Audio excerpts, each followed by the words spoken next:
Okey, Assalamualaikum, selamat sejahtera. Bertemu kembali dalam segmen Sisik 101. Nama aku Spike, founder Sisik Malaya. Hari ini kita akan bercerita mengenai apa yang membuatkan ikan tertarik dengan umpan tipu kita. So selama ni korang selalu tengok orang menggunakan umpan tipu, umpan bohong lah, artificial lure.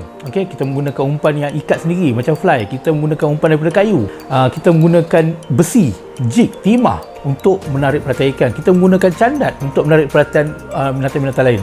Okey, sekarang kita nak tahu kenapa umpan-umpan ini diambil. Jom.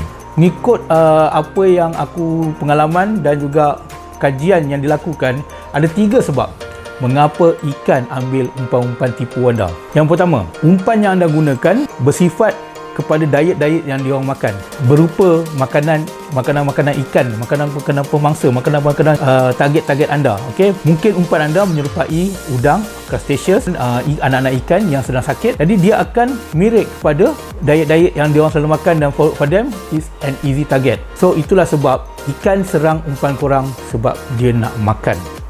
Reason nombor 2, ikan bersifat ingin tahu. Sama seperti mana-mana hidupan, mereka mempunyai satu sifat ingin tahu.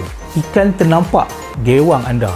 Apabila dia sifat ingin tahu, dia akan cuba melakukan close contact. Dia akan cuba contact. Seperti yang kita tahu juga, ikan tak ada tangan.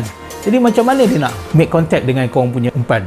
Dia tak cakap ke, dia tak bunyi. So caranya ialah dengan mematuk dan menyerang. So dari situ dia boleh tahu, dia bersifat ingin tahu. Jadi itu adalah punca kedua umpan anda diambil ikan. Okey, punca ketiga, umpan tiruan anda diambil ikan. Ini kerana sesetengah ikan bersifat teritorial, di mana mereka menjaga kawasan. Apabila jaga kawasan atau menjaga anak, okey, bersifat teritorial, bersifat protektif.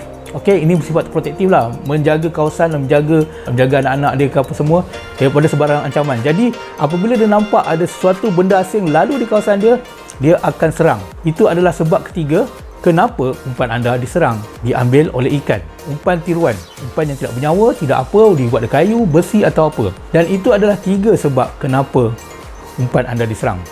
Apabila kita memancing, kita kena tahu sifat-sifat ikan ataupun target-target yang kita nak cari. Sekiranya kita target ikan yang jenis demersal, kita kena sedia tahu apa yang akan membuat ikan itu lebih tertarik dengan umpan anda. Umpan anda bersifat vibration, color atau action. Itu adalah benda-benda yang akan menarik minat ikan untuk menyerang umpan tiruan anda. Jadi mungkin daripada aksi gewang atau jig anda, ikan akan terdaya, dan mungkin daripada warna, ikan akan nampak sesuatu yang atraktif. Jadi dia akan melakukan serangan atau mengemakan umpan tiruan anda. Dan yang ketiga ialah vibration yang dihasilkan daripada dalam air. Kalau anda perasan, setiap kali anda melakukan twitch ataupun jig anda akan berpusing, dan di situ akan menghasilkan satu getaran di dalam air. Bila getaran dalam air itu akan secara automatiknya dia akan trigger lateral line, okey, garisan sensor pada badan ikan. Okay, kalau korang tengok, di badan ikan mempunyai satu garisan lateral. Garisan lateral ni merupakan sensor pada badan ikan. Jadi ikan tak boleh, mungkin dia tak nampak, tapi dia boleh rasa. Bila dia rasa ada vibration, dia akan pergi ke tempat yang ada rasa vibration pelik itu, dan mungkin di situ dia akan cuba makan, jaga, ataupun dia akan cuba ingin tahu. Dan disitulah umpan tiruan anda diserang. Kenali anatomi ikan.